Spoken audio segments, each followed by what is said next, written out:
విశ్వాసులుగా this is one of the most important disciplines in our lives. మన జీవితంలో, మన దైనందిన జీవితంలో ఇది చాలా ప్రాముఖ్యమైనటువంటి ఒక క్రమశిక్షణ. మనకి ఇష్టం ఉన్నా లేకపోయినా, మనకి ఫీలింగ్స్ ఉన్నా లేకపోయినా, మనం ఎంజాయ్ చేసినా ఎంజాయ్ చేయకపోయినా, దేవుని వాక్యాన్ని చదవడం ఒక బలమైన క్రమశిక్షణగా మనం అలవర్చుకోవాలి. మైండ్ బాగాలేకపోయినా సరే, డిస్కరేజ్మెంట్లో ఉన్నా సరే, ఇంట్లో కొట్లాట్లు అయినా సరే, నువ్వు ఎట్లున్నా, నీ పరిస్థితి ఎట్లున్నా సరే, ఏ విధంగా అయితే నువ్వు భోజనం చేస్తుంటావో ఆ విధంగా ఈ యొక్క ఆత్మీయ భోజనాన్ని ప్రతిరోజు చెయ్యాలి. వింటున్నారా యవనస్తులారా?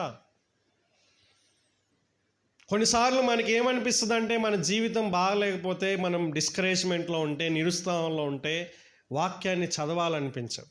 కొన్నిసార్లు వాక్యం మనకి బోర్గా అనిపిస్తుంది.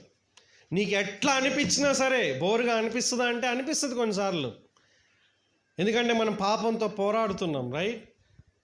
ఆ డిలైట్నెస్ అనేటటువంటి రావడానికి టైం పడుతుంది. దేవుని వాక్యం మనం ఆనందించడానికి టైం పడుతుంది. ఆనందిస్తూ చదవాలని వాక్యం ఉంది.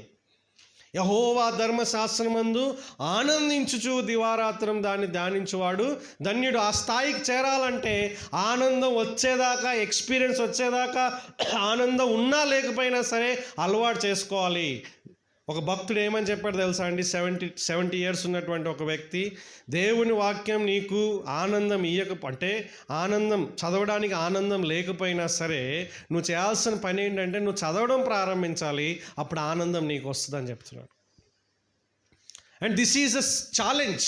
ఇది ఒక గొప్ప సవాలు. నీ పరిస్థితి ఎట్లున్నా సరే వాక్యాన్ని పదే నువ్వు చదువు, నీ హృదయం తెప్పరిల్లా చేయబడుతుంది. అది వాగ్దానం. కీర్తనలు 19లో ఏమనుంది తెలుసా అండి? యెహోవా ధర్మశాస్త్రము యథార్థమైనది, అది ప్రాణమును తెప్పరిల్ల చేయును. ఇట్ రివైవ్స్ ద సోల్ అనేటటువంటి మాట ఉపయోగించాడు. మన యొక్క ఆత్మని ఉజ్జీవింపజేస్తుంది. ఉజ్జీవం గురించి మనం రివైవల్ అనేటటువంటి మాట వింటూనే ఉంటాం కదా. మన జీవితం ఆ యొక్క రివైవల్ రావాలంటే వాక్యం దగ్గరికి వెళ్ళాలి. మనం వాక్యంని చదవాలి. సింపుల్గా మీరు చదవండి. మీ పరిస్థితి ఎట్లున్నా సరే just read the word of God. నీ ఆలోచనలు ఎట్లున్నా సరే దేవుని వాక్యం చదువు. ఆత్మ పోషింపబడుతుంది, ఆత్మ ఉజ్జీవింపబడుతుంది, ఆత్మ మళ్ళా తిరిగి లేచినట్లుగా ఉంటుంది అన్నమాట.